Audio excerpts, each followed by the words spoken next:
The sin of one is the sin of all. The virtue of one is the virtue of all. No man can be separate from another. There is no difference of nature, but only difference of condition. If a man thinks he is separated from another by virtue of his superior holiness, he is not so separated, and his darkness and delusion are very great. Humanity is one, and in the holy sanctuary of sympathy, saint and sinner meet and unite. It is said of Jesus that he took upon himself the sins of the whole world. That is, he identified himself with those sins, and did not regard himself as essentially separate from sinners, but as being of a like nature with them. And his realization of his oneness with all men was manifested in his life, as profound sympathy for those who, for their deep sins, were avoided and cast off by others. And who is it that is in the greatest need of sympathy? Not the saint, not the enlightened seer, not the perfect man. It is the sinner, the unenlightened man, the imperfect one, and the greater the sin, the greater is the need.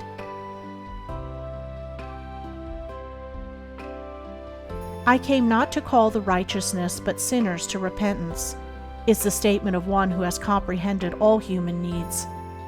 The righteous man does not need your sympathy, but the unrighteous, he who, by his wrongdoing, is laying up for himself long periods of suffering and woe, is in need of it.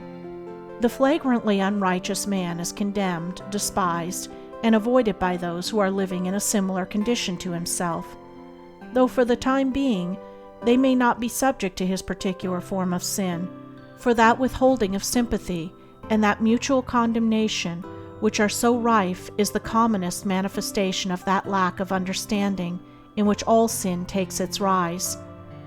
While a man is involved in sin, he will condemn others who are likewise involved, and the deeper and greater his sin, the more severe will be his condemnation of others.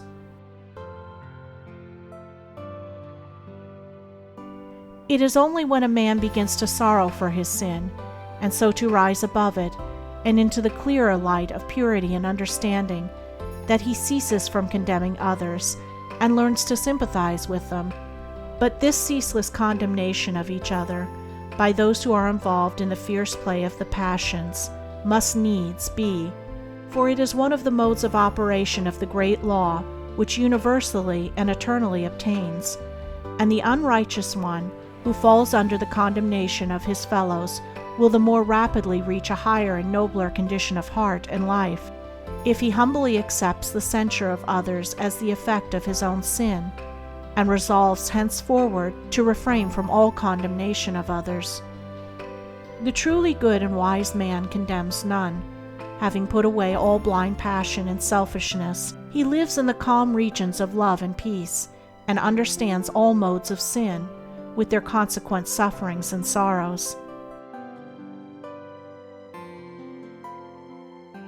Enlightened and awakened, freed from all selfish bias, and seeing men as they are, his heart responds in holy sympathy with all. Should any condemn, abuse, or slander him, he throws them around the kindly protection of his sympathy, seeing the ignorance which prompts them to so act, and knowing that they alone will suffer for their wrong acts.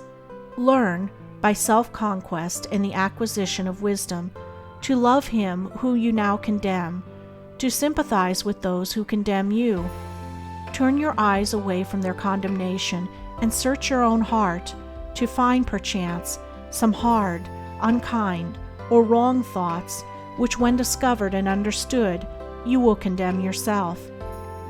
Much that is commonly called sympathy is personal affection.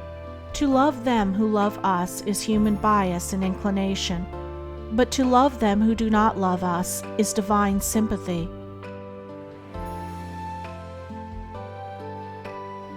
Sympathy is needed because of the prevalence of suffering, for there is no being or creature who has not suffered. Through suffering, sympathy is evolved. Not in a year or a life or an age is the human heart purified and softened by suffering, but after many lives of intermittent pain, after many ages of ever-recurring sorrow, man reaps the golden harvest of his experiences, and garners in the rich, ripe sheaths of love and wisdom. And when he understands, and understanding, he sympathizes,